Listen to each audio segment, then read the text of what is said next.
Today, President Trump personally called on Iran to release 8 women set to be executed for merely protesting the regime, writing, quote, "I would greatly appreciate the release of these women. I'm sure that they will respect the fact that you did so. Please do them no harm." Would be a great start to negotiations. Sadly, this push for peace and mercy was not echoed by Democratic leaders. Listen to this. Instead, one senator from Connecticut, Chris Murphy, retweeted Iranian propaganda from a foreign news site posted by a former UN hack. The article falsely bragged, quote, "At least 26 Iranian shadow fleet vessels bypass U.S. blockade." Senator Murphy replied, "Awesome." By the way, that is absolutely not true, that any Iranian ship was able to slip past the blockade. It didn't happen. He later then claimed, oh, he was just being sarcastic. Chris Murphy does not deserve the benefit of the doubt. Murphy was just in Europe comparing our duly elected American president to a fascist while speaking before an audience full of socialists and communists. This radical senator also has a long history of cozy relations with Iran. In fact, in 2019, during Trump's first term, Senator Murphy, he secretly met with Iran's foreign minister, admitting, quote, "For years, I have met on occasion with Iran's foreign minister during both the Obama and Trump administrations." I wonder what Senator Murphy talked about. Senator Chris, you care to tell us your shared disdain for the great Satan and the little Satan and the U.S. and Israel? Now, keep in mind, Senator Murphy has publicly advocated for Iran's evil Revolutionary Guard to be removed from America's terrorist watch list. Take a look at this.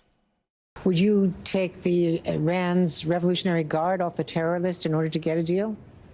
Yes.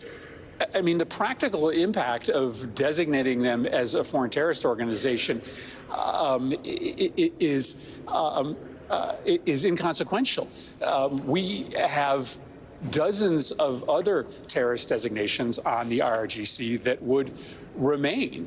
And so, to me, if that's the barrier to getting a deal, then let's get it done.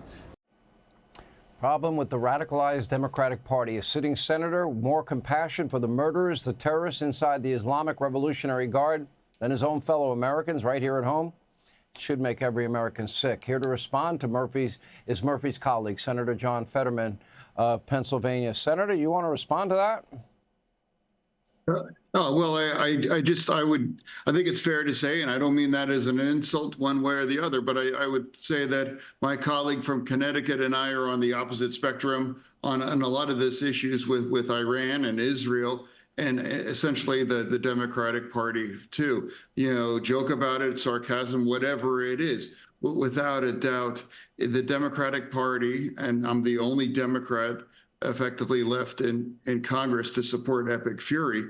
It's almost as if, you know, we've forgotten on the Democratic side that the real enemy, the real threat, the real danger is Iran and its proxies too.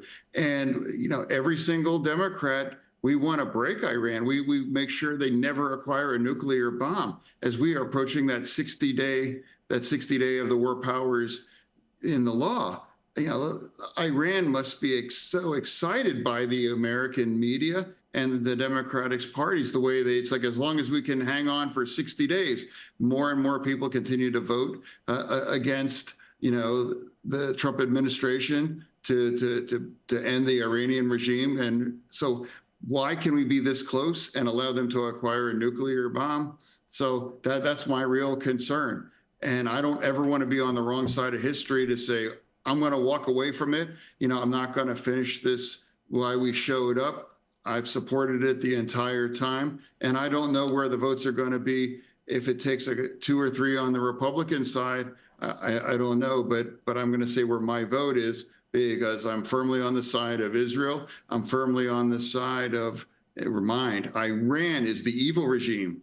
And why is really, we are the only one talking about the 8 Iranian women that are going to be hung? You know, like, why, you know, people on the left aren't talking about that? Why aren't they protesting that Iran's about to hang women in Iran? You know, they are the evil regime.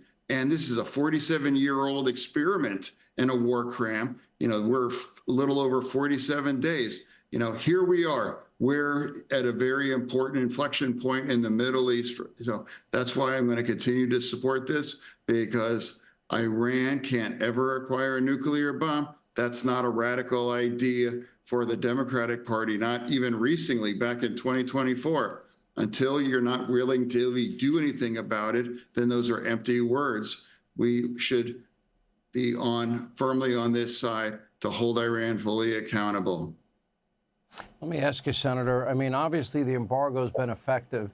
They can't get $500 million a day in revenue. That's a lot of money. Obviously, the military campaign has been effective beyond any comprehension, I think, of most people, especially when you compare it to past conflicts. Now it's a matter of wrapping this up. How do we define wrapping it up? That would be retrieving or entombing the nuclear dust. And number two, opening the Strait of Hormuz. Obviously, it has to be in the Iranians' best interest if they want any economy at all to do so. Your thoughts? What I absolutely hope. I mean, one of the primary issues for Iran is once they become a nuclear power, they become untouchable in the region, and they can toll the strait and do it effectively whatever they want. And remember, if there's the Democratic Party is becoming increasingly aggressively anti-Israel. Democrats now are voting against Iron Dome now. They're willing to vote and support, Israel soon. So imagine we can't leave Israel in that position if we're not going to fully put Iran in its appropriate with its. I think overall it's been a strong campaign up to this point to break the military. I don't hope we walk away. I think we should ask and give the president the opportunity to provide the support to take those nuclear materials to prevent Iran from ever building a nuclear bomb. One thing I can assure you, Senator, President Trump's not walking away. And if people want to misinterpret him being gracious to the Prime Minister in Pakistan and the people of Iran and give them time to communicate, considering.